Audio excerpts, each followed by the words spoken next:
ആരും പേടിക്കേണ്ട, പെരുമ്പാമ്പൊന്നല്ല, മലിഞ്ഞിലാണിത്. ചത്തുപോയ മലിഞ്ഞിലിനെ കയ്യിലെടുത്തിട്ടാണ് കേട്ടോ പെണ്ണിൻ്റെ ഈ ആക്ടിങ്.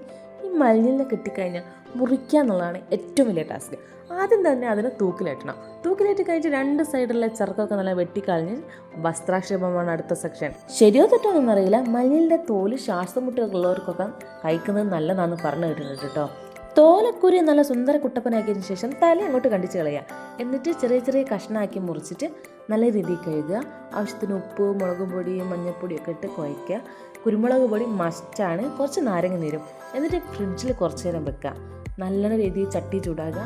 അതിൻ്റെ അകത്ത് കുറച്ച് എണ്ണ മതി കേട്ടോ. കാരണം എന്താ വെച്ചാൽ ഈ മീനിൻ്റെ ഉള്ളിൽ നിന്നൊരു നെയ്യ് പുറത്തേക്ക് വരാണ്ട്. മീനൊന്ന് വെന്ത് വരുമ്പോഴത്തേക്കും ആ നെയ്യ് പുറത്തേക്ക് വരും കേട്ടോ. ഇതാണ് കേട്ടോ നെയ്യും വെളിച്ചെണ്ണയൊക്കെ കൂടി ചേർന്നത് വന്ന് കഴിഞ്ഞാൽ എൻ്റെ സാറേ അപ്പാര ടേസ്റ്റാണ്.